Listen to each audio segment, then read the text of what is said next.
I'm not tall enough to play the guitar. Is this good? You know, I always wanted to go to space college, but I don't think I'd fit in. I don't play the drums either. I do the, but I've been wondering, like, what am I gonna say about that? Well, hi everybody. Let's give Eldon and the E&M Club a hand for hosting this tonight. And everybody, that was wonderful. Okay, stop. No, just kidding. No, this is super cool. Voice cracks. I mentioned that if you were here last time. I'm 12 years old, so it's fun. It's actually it's pretty fun. I'm a teacher as well, and that's cool because you get to hear kids say wild things. Even if I'm not like McCade, I don't teach in a school with only autistic students. Like, this is just public ed, you know, and I don't know, maybe it's the fluoride in the water. They're just mean. Like, I had one kid, and he's like, my mom could totally beat up Cameron's mom because she's huge. And I'm all right, dude. That's great. I didn't know you were going to slam your mom like that in front of everybody. Yeah, that was fun. But no, so my voice, right, cracking all the time. Like, this happens at school. I got halfway through puberty. My body's like, you're done. I'm like, okay, sweet. That's fine. And so my kids, they, you know, I tried to make fun of myself to be like, I do this, you know, it's funny. And I'm like, no, they can't make fun of me. But they took it and were like, okay, yeah, we're going to double down on that and bully you for the rest of the year. So we have a voice crack counter on my whiteboard. Every time I've got a couple kids like, that was like 3. I'm like, oh my gosh. Like, and so I tally them up there. And kids are like, oh, what are we going to do when we get to 100? You should buy us donuts when we get to 100. I'm like, how about you pay for my testosterone supplements when we get to 100? So I can finish puberty. How's that? That's fair. So, yeah, it's been a fun year for me. I also have another big year milestone. My son just recently turned 1. Thank you. Yeah, we should have the party for us. We kept him alive, you know. I changed like 4 whole diapers. So, but it's funny. People text me. They're like, "Hey, tell Noah happy birthday." I'm like, "I'll tell him next year when he knows what that means." I won't forget. Don't worry. But he's fun. So he has started learning to do a bunch of stuff, walking around, saying "uh-oh," baby stuff. He's kind of pointing, right? But his hands don't work because he's a baby, right? So he just kind of points with his whole hand, like outstretched like this. And some of you, like, when he points up, sometimes he hits an angle that's a little German. People sometimes see that, give me a weird look. I just say, he does it well, yeah. But it's not like he's doing it on purpose, you know. He is blonde, but he's got brown eyes, so we're good. We're good. Yeah. Well, a couple years ago, I tore my ACL. That wasn't fun. People always ask me, like, were you skiing? Like, what was it? And it was a dart throwing incident. I was playing darts with a buddy of mine, and I hit this bullseye, not because I'm good at darts, but because God likes to build you up before he breaks you down. So I hit this bullseye, and I go for, like, the full body thrust. I was like, oh, yeah. And my knee was like, all right, see ya. I was just like, okay. Didn't know we were retiring. But the best part was I was walking around. I had this solo, like, wooden crutch that I was using to get around, and people kind of made fun of me. But it's actually a hand-me-down from my 5 greats grandfather, Tiny Tim. You know, God bless us, everyone. We owe the Scrooges a ton of money. It's kind of bad. But no, ACL, it was not fun. So the day that I did it, I was actually, my wife and I, we were at a friend's cabin, and it just snowed all night on us. And so the next morning, we're trying to leave. I can't drive. We get in this car, and my wife's driving. We immediately get stuck. Not because she's a woman, you sexists. It's because it's a Subaru with like that much clearance and like 8 feet of snow, so we're not going anywhere. Then my buddy, he's like, you know what? Let's use the winch and we'll get the car out. And I'm like, quit calling my wife a wench. What is going on? Like, not cool, dude. All these, gosh. And so I hit him. And then my wife's like, you know what? While he's gone, I'm gonna dig us out. And you know what? I let her because I'm a true feminist and she can do whatever she wants. Okay? She's strong. So I sat in the passenger seat like a man and took videos to send to her parents. Were not happy to see me the next time I saw them.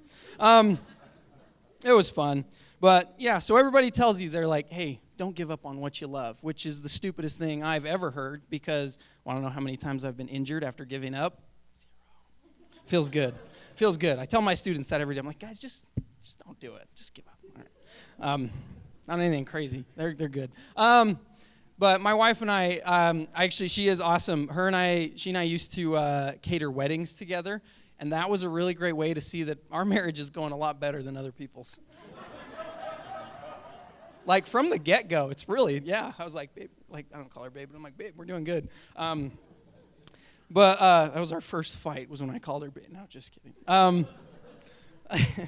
But, like, one wedding we went to, the couple, they didn't interact during the entire reception. It was weird. Like she was taking photos with his family and he was cutting the cake by himself.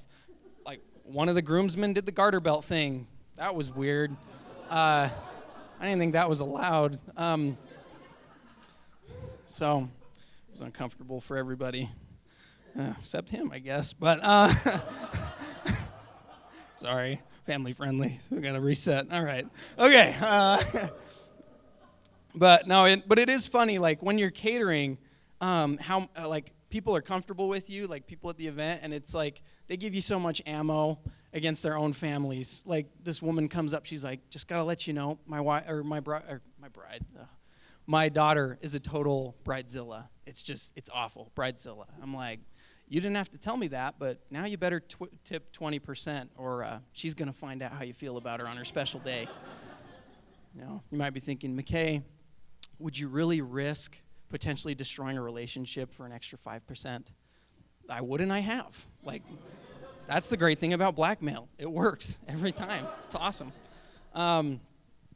Yeah, anyway, so I'm prepped for Bridezilla, and then the bride, she actually came out and did one of those surprise dances for the groom, but she was in a lizard costume. So I guess Mom was just letting us know, which was cool. I felt bad. She did tip 20, though, so that was cool. Some people really don't want to get married at their weddings. Like this one guy, he walked down the aisle to AC/DC's Hell's Bells. So if that's any indication of how he feels about wedding bells, I think that was very Saturdays are for the boys, babe. I'm doing what I want when I want. And I wonder still if they made it. I don't know. But other people really want to get married, and it's kind of weird. This one couple, they had every love letter they'd ever written each other just up on display for the public to read, which I guess is a fun way to let everybody know your pet names for each other are Bunny and Carrot. Yeah, that's gross. It's bad. But the weirdest part was they had letters up there with them arguing with each other. And I'm like, okay, why do you still have those? And two, why are you arguing over handwritten correspondence? Are you using carrier pigeons? What? My dearest buddy, it behooveth me forthwith. Thou shalt. Anyway. But three, I don't know why Carrot thought it was a good idea to date other people when Bunny knew they were meant for each other. It was ridiculous. She burned him. She was like, I don't think you care at all. And yeah, that was a real line. No.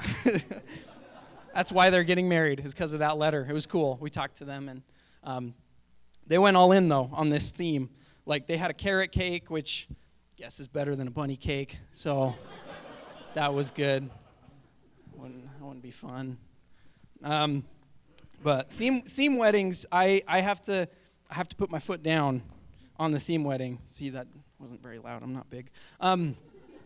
Did you hear that in the back?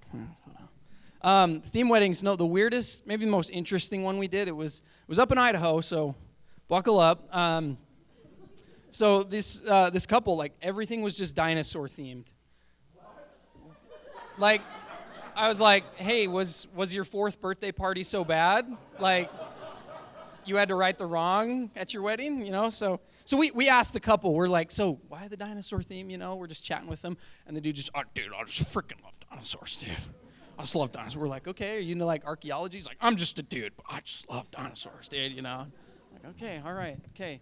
It was at that point I noticed the bride, her ring was shaped like a little brontosaurus wrapped around her finger. That was odd. I don't think she was in. I don't think she was committed to this.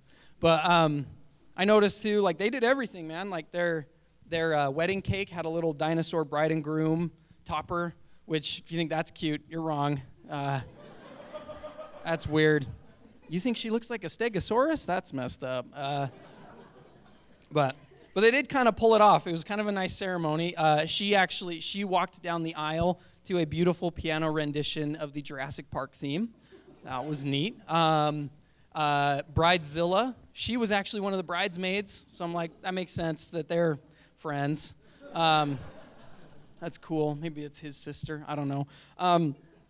Believe it or not, they had Chris Pratt officiate the wedding. I said, believe it or not. Most of you went with not. You got me. All right. It was just an impersonator, but he was up there. Do you take this clever girl to be your lawfully wedded raptor? Now, some of you Jurassic Park nerds are like, McKay, Chris Pratt did not say the clever girl line. And I know, there's an actor named Bob Peck. He couldn't do it because he got killed by a raptor. He's dead. I'm not stupid. Gosh. But anyway, it was fun. They did the ring ceremony. It was a little awkward because of the big heads and the little arms. Like, they couldn't quite. They figured it out, though. And then off they left, probably on their honeymoon to visit all of America's Sinclair gas stations for the fossil fuels. That's all for me. I'm McKay Kimball. Thank you, guys.